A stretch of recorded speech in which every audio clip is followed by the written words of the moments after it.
Assalamualaikum warahmatullahi wabarakatuh. Salam Waalaikumsalam. Sultan, Suluh Tani.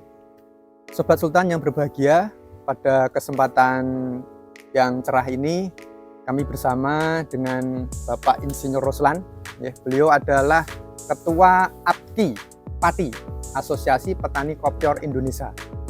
Nah, di saat ini kita berada di kelompok tani Sidodadi Makmur, Desa Alasdowo, Kecamatan Dukuseti, Kabupaten Pati. Siap. Selamat pagi Pak Roslan. Selamat pagi Sehat? Pak Faik. Sehat selalu. Alhamdulillah sehat.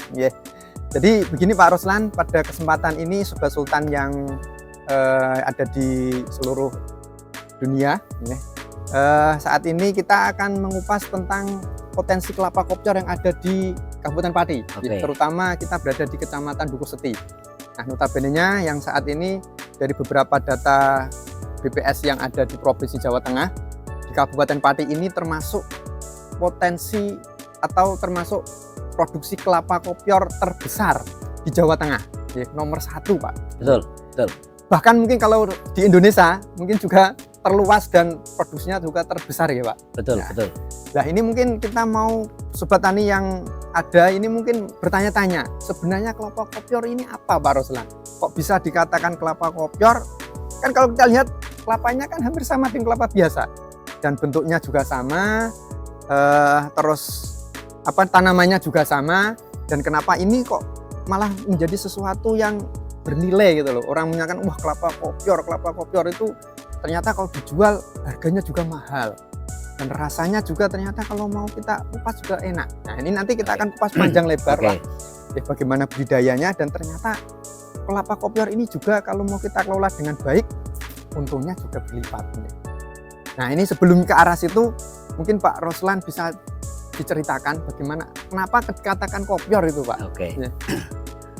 Oke.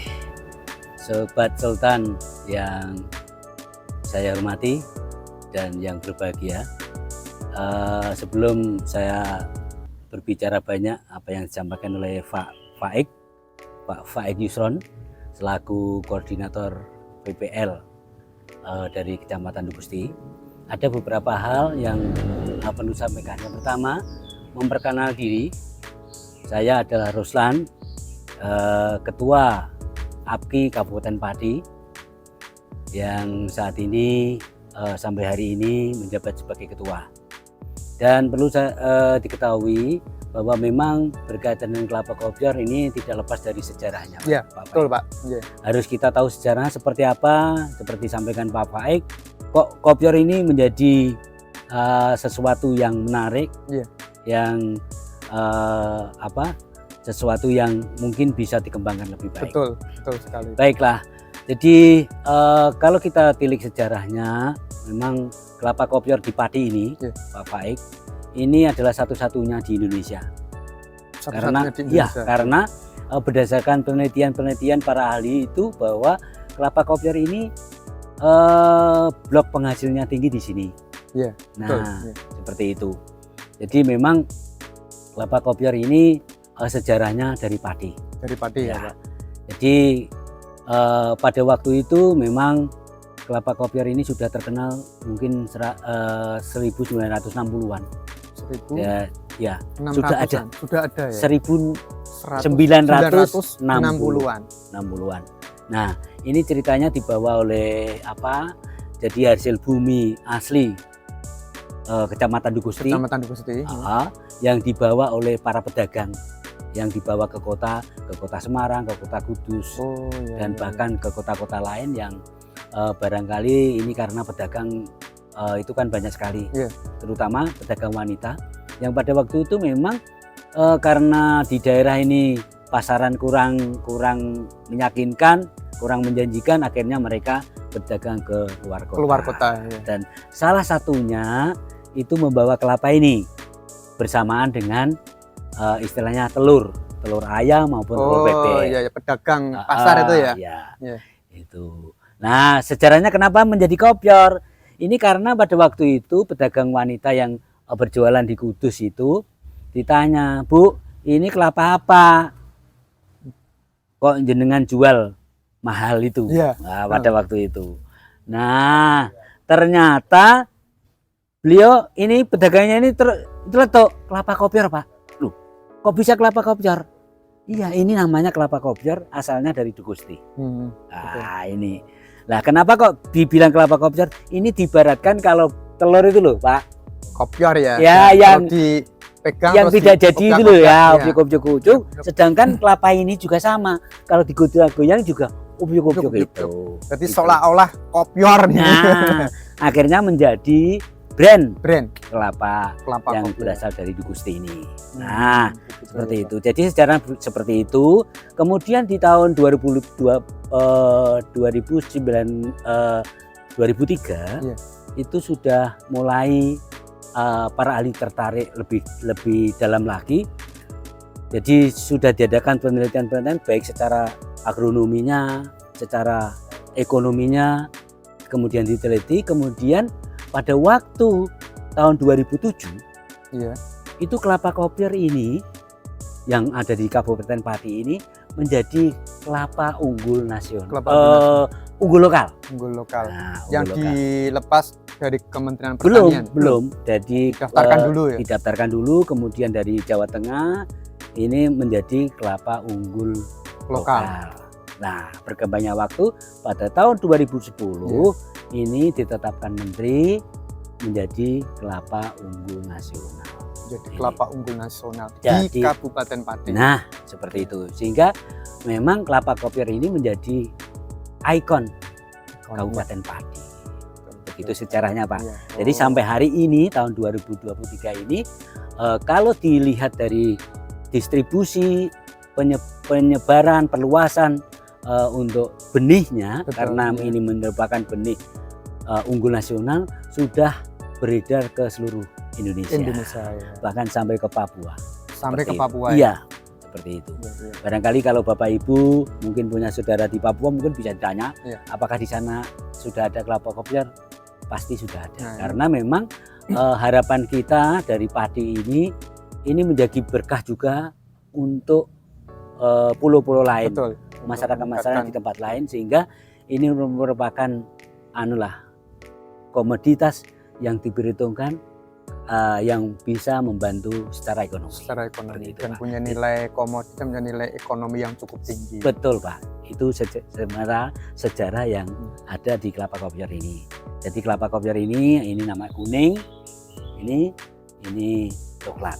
Terus begini Pak, berarti ini kan kelapa kopior menjadi ikon dan menjadi komoditas unggul nasional yang ada di Kabupaten Pati. Berarti ini kelapa ini adalah milik masyarakat Kabupaten Pati milik pemerintah Kabupaten Pati yang didaftarkan oleh pemerintah Kabupaten Pati, sehingga diperolehlah yang dilepas oleh Kementerian Pertanian menjadi produk unggul nasional.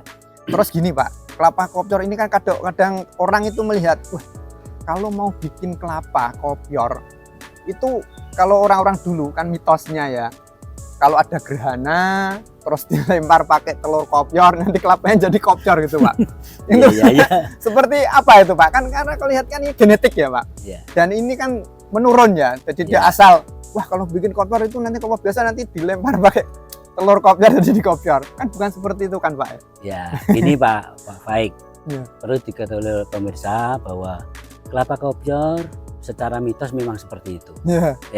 Tapi prakteknya, faktanya bahwa kelapa kopior ini memang kalau pelajaran biologi itu menurun secara genetik. Genetik. Jadi benih berasal dari kelapa memang yang benar-benar kopior, ada indukan dari kelapa kopior. Makanya di padi ini juga ditetapkan Pak. Jadi sebagai pohon induknya, singkatannya PIT, pohon induk terpilih. Nah, pada waktu tahun 2017 sudah didaftarkan Pak. Dan sudah muncul SK. Jadi SK PIT ya Pak. SK PIT, surat keputusan dari kementerian. Yang pertama tahun 2017, kemudian yang kedua 2019, yang ketiga 2022. Yang terakhir. Tahun ketiga ini tiga tahun. 3 kali. Dan ini tahun ini juga rencana mau Nah, untuk tahun ini juga kita akan daftarkan karena memang potensinya itu banyak sekali. Karena pada waktu 2022 itu masih banyak yang istilahnya kelewatan Pak.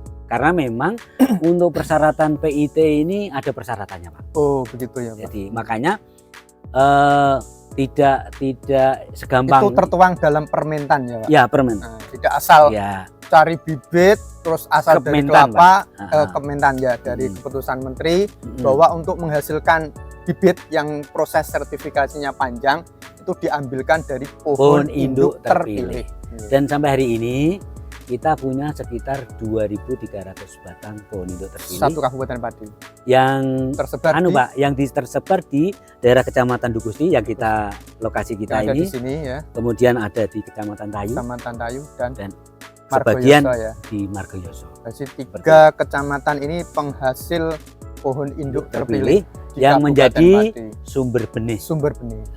Nah, Seperti jadi itu. Sobat Sultan, jadi untuk menghasilkan indukan ya, menghasilkan bibit kelapa kopior ini tidak asal mengambil bibit kelapa terus ditanam, Ada prosesnya, ada Pak. prosesnya. Dan itu juga secara undang-undang juga ada regulasinya Siap. yang mengatur kenapa bisa dikatakan ini bisa dikatakan untuk bibit. Nah, itu ada kategorinya ya, Pak. Jadi begini, Pak, iya. kalau bisa saya ceritakan, saya sampaikan bahwa tadi sudah sampaikan bahwa di Pati ini ada pohon induk terpilih. Jadi untuk menghasilkan bibit unggul itu, yang pertama diambil dari pohon induk terpilih. Diambil dari pohon induk terpilih, Nah, jelas ya, Pak. Karena memang kita tahu bahwa kelapa kopior di Kabupaten Pati memang tidak 100%, Pak. Iya. Tidak 100. Jadi satu janjang itu ada 25 sampai 40%. 25 sampai Nah, 40%. yang tidak kopior itu yang tadi di pohon induk terpilih, yang tidak kopior satu janjangnya itu Diambil. dibuat Iya. ini bibit ini. Untuk pembibitan. Nah, benih ini. Nah, jadi Iya. diambil untuk benih, kemudian disemai. Nah, masalah persemaian ini Bapak juga bisa lihat di sini. Ini bisa lihat bagaimana cara aturan dan sebagainya. Jadi memang diseleksi, Pak. Iya. Ya, diseleksi seperti ini. Ini contohnya. Kemudian Ada nomor-nomornya ya, Pak, di coding ya. Ya, ini di kode. Istilahnya ini pohon induk terpilih tahun 2017 ya. Nah, ini nomornya, nomor pohon induk 8. Ini buahnya yang kedua. Ini warnanya coklat. Jadi perlu Bapak Ibu ketahui bahwa kelapa ganja kopior Pati ini ada 3 varietas, Pak. 3 varietas Ya. ya. Yang pertama coklat ini, Coklat, ada kuning ini, ada kuning, ada yang satu hijau. lagi hijau ya, Pak. Nah, Jadi seperti itu. 3 buah varietas Ya. yang dikembangkan di Kabupaten Pati. Kemudian yang ada, setelah diseleksi, kemudian Pak, kita tunggu masa dorman. Berarti jadi proses sertifikasinya ini diambil dari buahnya dulu ya, Pak. Ya, Jadi tidak tanam ini di sertifikasi bukan. ya, Sekarang prosesnya. berkaitan memenuhi aturan regulasi yang ada berdasarkan Kementan nomor 81. Nomor 81. Nah, itu bahwa untuk prosesnya yang pertama diambil tadi dari PIT.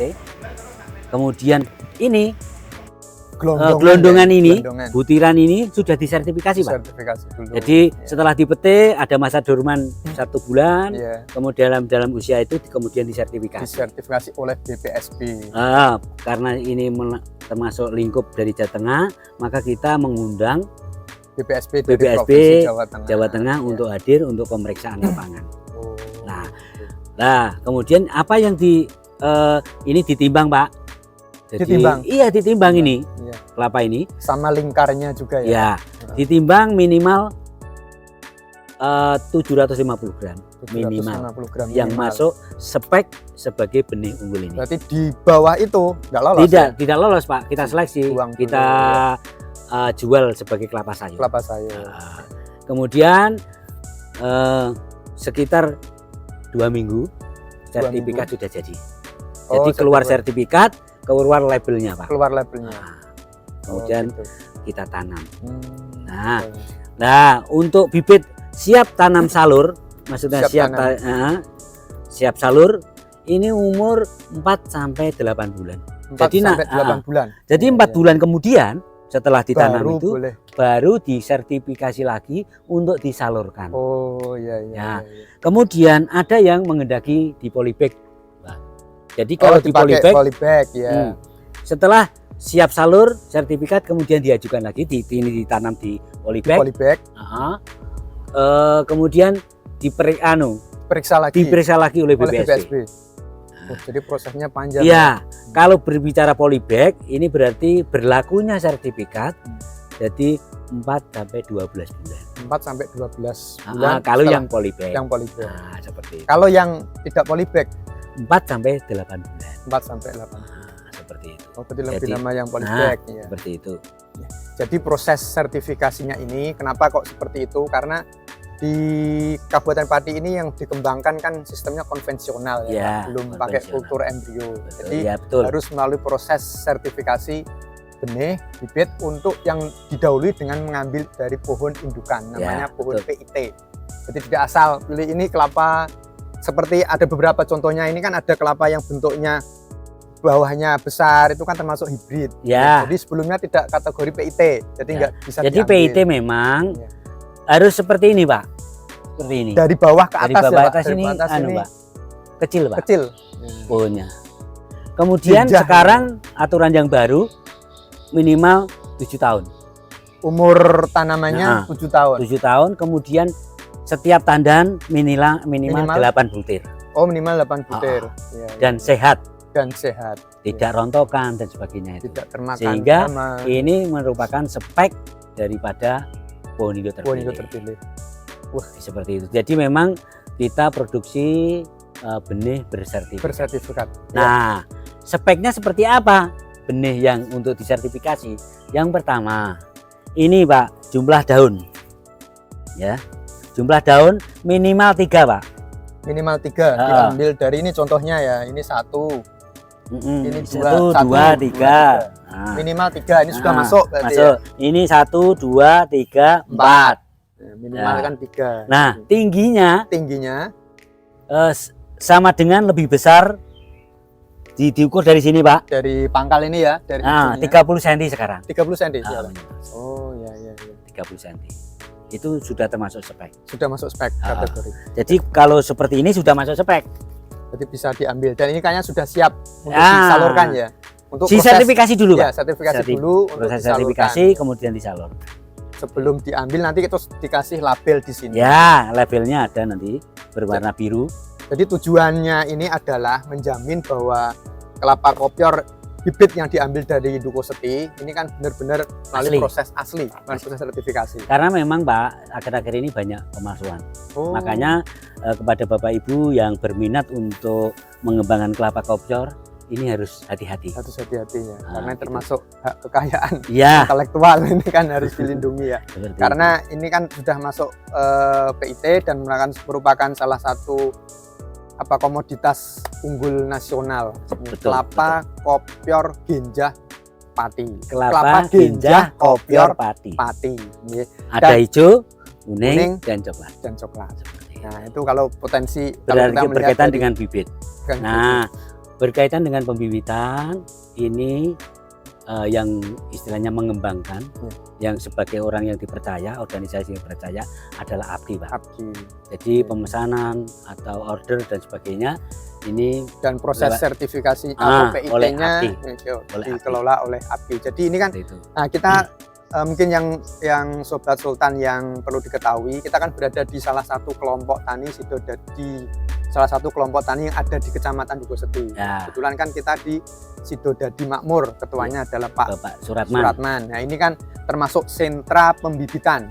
Sentra pembibitan dari produsen bibit dari Pak Suratman ini mengelola kelompok taninya. Jadi dari pohon induk yang ada di Desa Alasdowo. Jadi mungkin dan memang Pak, di Desa Alasdowo ini termasuk istimewa, Pak.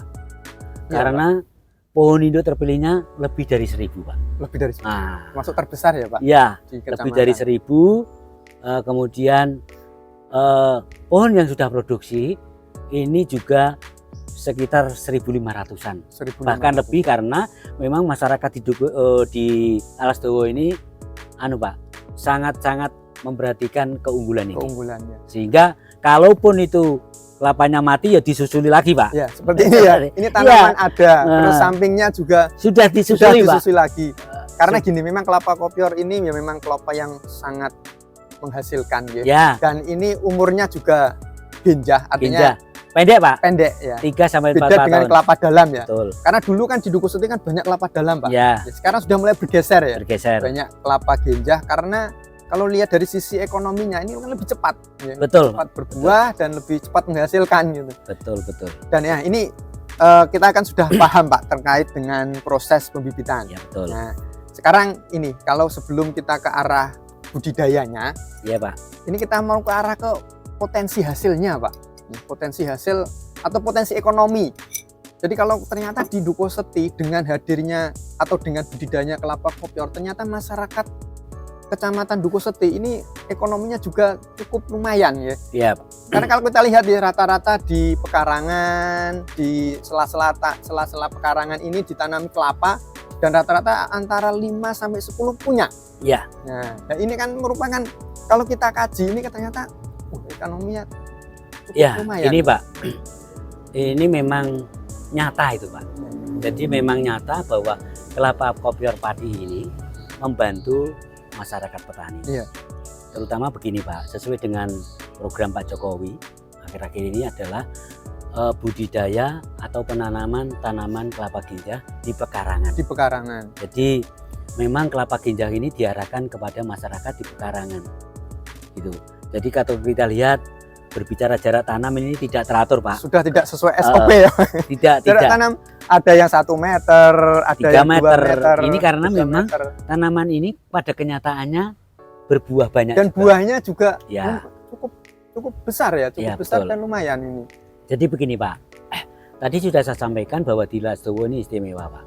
Yang pertama tadi pohon induk terpilihnya itu lebih dari 1000. Lebih dari 1000. Kemudian yang sudah produksi ini lebih dari 1500. Lebih dari 1500. Kalau kita hitung Pak, kalau berbicara berarti kan kelapa genjah kopior yang ada di desa Alastowo Alastowo, di kelompok khususnya tani Alastowo ini dulu ya Pak. Sidodadi Ya, Sidodadi Makmur ya. ya.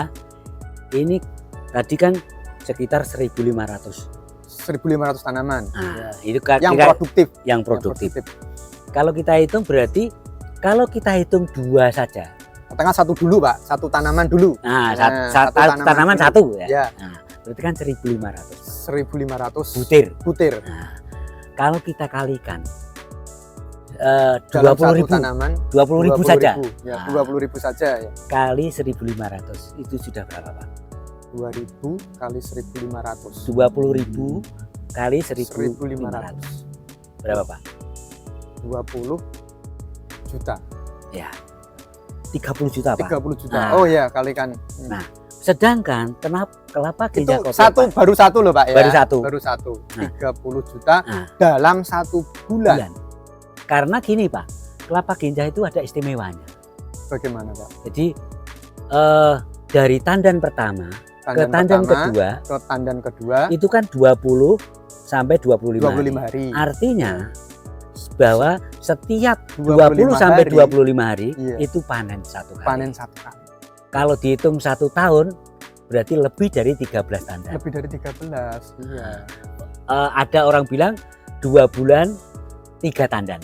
2 bulan 3 tandan. Bisa, 3 Pak. panen Bang. Ya 3 panen bisa. Itu baru satu tandan itu Satu tadi. Padahal di sini itu ada yang 3, Ya. ada yang 4, Ya ada yang ada yang 2 Nah, seperti itu. Hmm. Itu dari hasil kelapa kopiornya. kopiornya. Kemudian karena ini ada PIT, pohon terpilih, Pohon terpilih. berarti ada potensi untuk menjadi bibit, Bibit. benih untuk menjadi benih. Betul. Ini.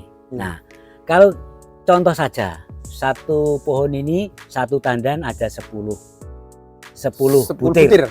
Kemudian kalau kopiornya ada 3, Kopiornya ada 3, berarti potensi benihnya ada 7. 7 itu kita seleksi lah Pak. Ya, katakanlah seleksi jadi 3, 5. 5. Nah, Berarti yang 2 itu nanti dijual sayur. sayur. Yang 5 5 kita pakai untuk benih. Kalau kita di sini ada sekitar 1000, berarti kan ada 5000 butir 5.000 butir. potensinya di bulan ini, Iya. di 1 bulan ini. Nah, kalau katakanlah harganya sekitar 6 sampai 8000, Ya, katakanlah 6.000 dulu aja, Pak. 6.000 aja. Nah, 6.000 kali kali 5000. 5.000. 30 Itu yang buat bibit saja. Ya, tadi kopiornya Yang kopiornya 30 dari juta. dihitung satu aja 30 juta, dari benih juga 30 juta, 60 60 juta. Yang sayur katakanlah enggak dihitung lah, udah pokoknya yang beli ini aja lah. Ya. Berarti sudah 60 juta. Itu 1 bulan.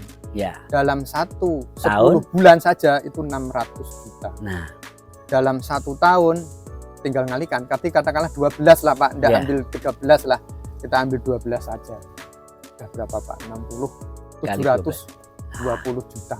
Nah, itu ya hanya di Alas Dowo. Tidak kelihatan Pak. Tidak kelihatan. Perputaran Dan uang itu di desa ini. satu kelapa Pak. Ya. Katakan tadi kan belum 2 kelapa, 3 kelapa. Artinya perputaran ekonomi di masyarakat desa Alas Dowo ini dari kelapa kopior yang ada di pekarangan. Betul.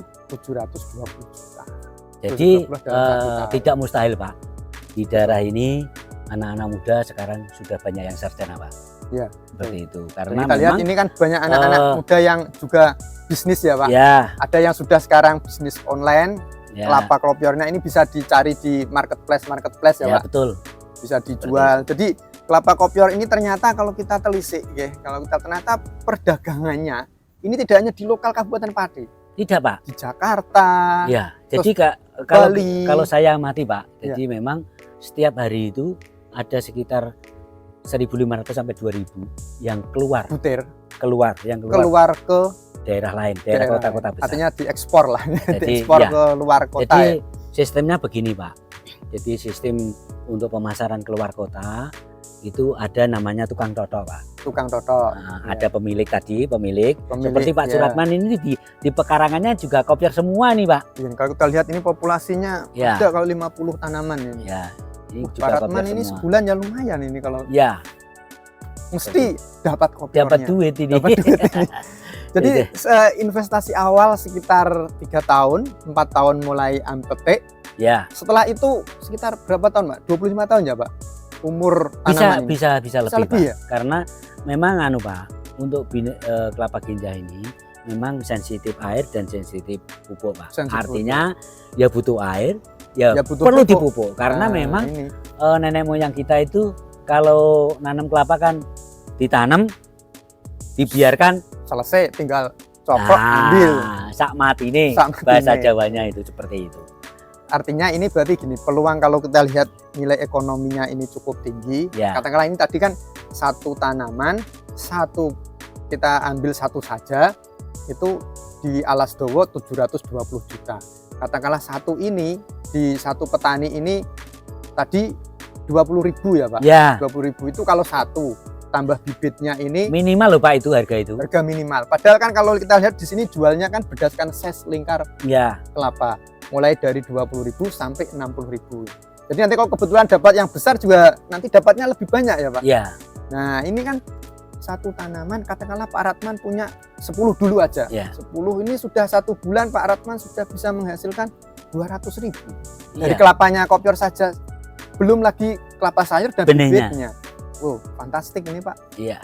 Nah ini sebenarnya harus kita terus kembangkan ya, kalau perlu. Jadi ini pemerintah juga sudah mendorong dengan perluasan areal tanam ya Pak. Areal tanam tahun kemarin juga. Ya memang gini Pak, untuk Pati. Kabupaten Pati ini untuk mempertahankan potensi yang ada, itu memang setiap tahun Dinas Pertanian Kabupaten Pati ini mesti selalu mensupport untuk baik pembibitan. Ada perluasan areal tanam. Untuk tahun 2022 kemarin itu ada 16.500 Pak. Betul Pak. Yang sudah ditanam di seluruh Kabupaten Pati. Ini untuk tahun ini sekitar 11.000 Pak. Tahun ini rencananya seperti itu. Mantap. Sehingga nanti tidak hilang potensi ini. Betul Pak. Jadi makin berkembang sehingga ini menjadi tambahan ekonomi, punya nilai ekonomi yang tinggi untuk masyarakat. Dari untuk jadi gini Pak. Seperti itu. Kalau kita lihat ini kan kelapa kopior cukup tinggi. Nah, mungkin ini kan ditanam di pekarangan bisa. Ya. Jadi kalau bisa jangan ada pekarangan yang kosong Pak ya. Betul. Uang ini saja kalau kita mau ambil bibitnya yang mudah, tinggal ke kelompok tani, APKI, nah bisa cari bibit yang benar-benar unggul. Ya, memang gini Pak, ini kan sudah didorong dari BPP, penjenengan, dan bernama anggotanya sudah mendorong masyarakat di dalam rangka meningkatkan potensi kelapa kopior ini. Sehingga ada baiknya perlu ditingkatkan ini Pak, supaya masyarakat minat daripada masyarakat terhadap kelapa kopior ini akan lebih baik. Jangan sampai ada pekarangan yang kosong. Ya betul. Karena uang itu. Iya. Tanam kelapa, tanam uang. Ya. Mantap. Dan ini memang sudah Pak, dikembangkan agribisnis Pak. Betul Pak. Nah contohnya di desa sebelah Pak, ya. Itu sudah ada istilahnya kafe Pak. Sekarang betul. Kan tubuhnya kafe, namanya Omah Kopior, di sana juga ada dikembangkan. Jadi kalau kalau ini adalah salah satu produksi ya kelapa kopior ini. Oh ini dari kelapa kopiornya. Wow ya. Ya. Ini kalau di sentral sini Pak, satu gelas ini 20.000 Pak. Apalagi kalau di kota. Kalau di kota. Nah satu gelas ini, satu buah ini Pak, bisa dibikin 6 gelas. 6 gelas ya? Ya, bisa dibikin. Ukuran segini. Ya. Ini ya 35-an Pak satunya. 35.000. Ya, 35 karena termasuk ukuran agak besar. Itu. Ya. Belum yang seperti ini ya Pak? Ya. Mantap ini. Itu. Ya, jadi ini memang 45 juga. Wah, ini memang potensi sekali dan ini perlu kita dorong bersama-sama kelompok tani, petani dan pemerintah supaya menjadi ikon Kabupaten Pati ini tetap lestari dan tetap berkembang. Betul. Karena ini tanam uang Pak sebenarnya kalau kita lihat karena tidak apa ya, ini tidak terduga ya. Ternyata kelapa kopior ini nilai ekonominya cukup tinggi. Kelainan yang menguntungkan Pak ini Pak. Ya sebenarnya ini tanaman kelainan ya Pak. Tanaman kelainan justru malah menjadi tanaman yang menguntungkan. Nah, oke Sobat Tani, Sobat Sultan. Jadi mungkin saat ini kita sebenarnya masih pengen kupas panjang lebar Pak. Nah ini kan baru tentang potensi, baru tentang nilai ekonomi, belum nanti kita bicara budidayanya Pak. Nah nanti kita akan kupas di episode berikutnya. Nah jangan lupa Sobat Sultan, kalau pengen tahu dan mau pengen mengembangkan, karena ini uang, kalau kita mau kelola dengan baik di tahun 3 ke 4 kalau dikelola secara intensif bisa mendapatkan uang dan uang terus. Nah ini kalau kita kelola dengan baik, kalau mau kita arahnya bisnis, kalau punya lahan kosong jangan dibiarkan, tanami saja kelapa kopior. Nah nanti bisa kalau mau konsultasi, mau studi, ya silakan bisa bersama-sama APKI dan di Balai Penyuluhan Pertanian Kecamatan Sukoseti. Saya kira itu, mungkin terima kasih Pak Ruslan sudah mendampingi kita, sudah kita berngobrol asik di kelompok tani ini, dan kami ucapkan terima kasih Pak Suratman selaku Ketua Kelompok Tani Sidodadi Makmur yang telah memfasilitasi dan dengan kopiornya ini. Mudah-mudahan ini dapat membawa berkah dan manfaat bagi kita semua. Terima kasih. Wassalamualaikum warahmatullahi wabarakatuh. Salam Sultan.